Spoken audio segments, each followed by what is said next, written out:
everyone, it's Frankie-Lou. I'm coming to you from the kitchen of the Grow Together homestead, where I'm just doing a little prep for the gardening season, which will be coming along eventually. And actually this video is about not doing too much prep right now, because we've had a pretty mild winter for the months of January here in the region that I live in, Southern Alberta. In fact, it's a balmy 6 degrees out there right now, which is pretty nice for a January day here in the area just outside of Calgary. So we've had this weather going on for a few weeks now, and I know that's causing a lot of people to have itchy fingers and want to get started with some seeds starting in the hopes that spring is just around the corner. I don't want to be a Debbie Downer, and I would love it if spring was just around the corner, but I know the reality is we've still got a lot of winter coming our way. I'm also a big advocate of milk jug planting, and I know that a lot of people are thinking, well, at least maybe I can put some milk jugs out right now and get that started with my hardy perennials.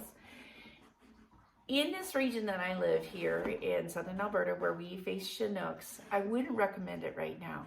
Okay, I would recommend getting your milk jugs prepared, getting your garden tags prepared, organizing your seeds, doing some germination tests, and all that stuff.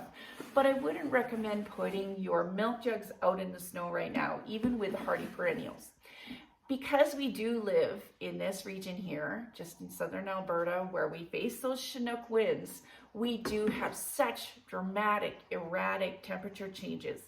I usually don't start putting my milk jugs out now with my hardy perennials even until I'm looking at the 3rd or 4th week of February, because by then most of the extremely dramatic shifts in temperature have taken place.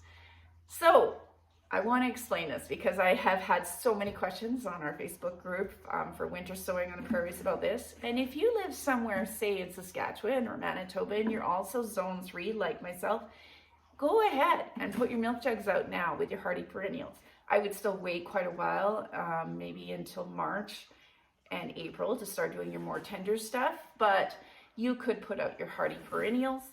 But on the other hand, it wouldn't harm them to wait as well. People love this method because it does help with stratifying seeds that need it in order to grow, which a lot of our hardy perennials do need. But the reality of living in a zone 3 climate on the prairies here and in some other zone 3 areas is even if you don't start putting stuff out till mid-March, you still have several weeks of cold stratification that's going to start. So I always wait. I find that it's better just to get in a schedule. I start putting out my hardy perennials at the end of February, mid to end of February, and then I work my way to more tender stuff from there. What I do right now is I do start prepping jugs in advance. I've got a 14-year-old son, so we go through a lot of milk in our place, but I hold on to my milk jugs year round, and I just start prepping them. If you haven't seen this done before, I've got plenty of videos about it. It's not rocket science. It's extremely easy, okay?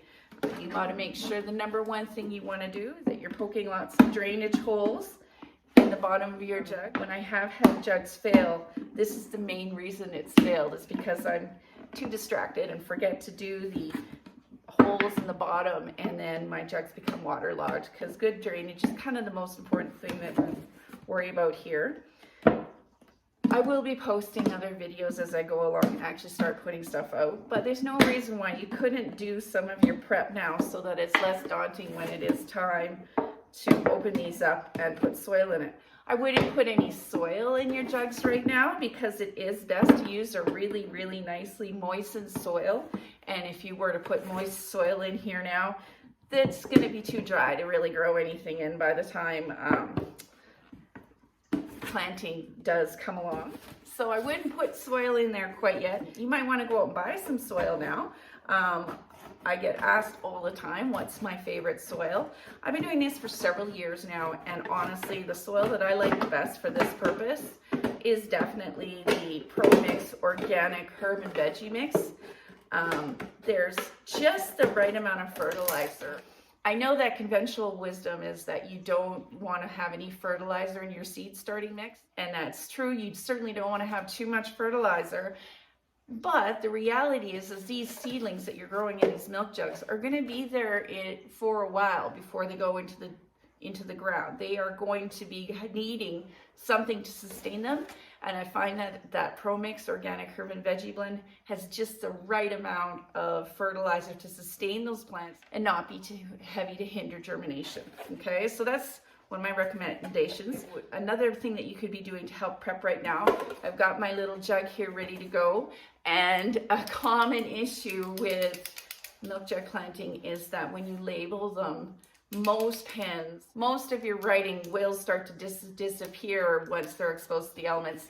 Sharpie, that's what I was using the first few years. I don't use Sharpie anymore. Okay, I do use an acrylic paint pen. And the other thing that I do is I create tags in advance, and I pop those tags that I've created out of, what I do is I cut up yogurt containers and I pop those tags up into the handle and store them in there until it's time to plant these up. I don't write on them because I don't know exactly what I'm going to be putting in each of the jugs, but I do prepare things in advance so that when it does come time, I can plant this all up really quickly. I know it's hard.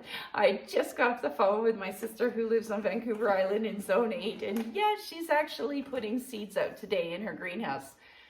But we can't really do that here. You could put out some hardy perennials if you wanted to give it a try, and that's what I did the first year. I put some out in January. But unfortunately, what happens with our erratic temperature shifts here, it's not the cold that's the problem, it's the warmth that we get. We can sometimes have a couple of weeks where the temperatures are really nice and warm and feel like true spring. And a lot of those hardy perennials will think it's true spring and could start germinating.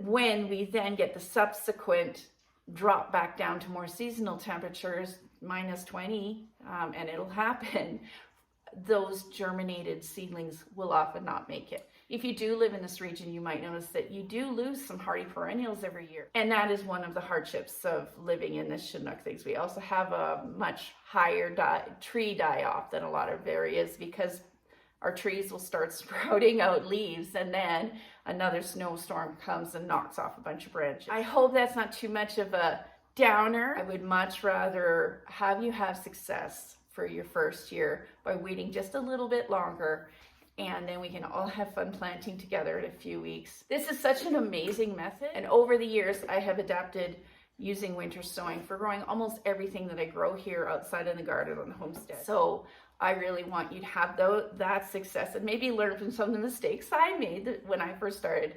And one of those mistakes was putting stuff out too early. Hope that's helpful. Please do not hesitate to ask questions or send suggestions about other videos that you want to see if you're new to this method or any of the other stuff that we do here on the homestead. I love hearing from you all and creating content that's suited to what you want to see.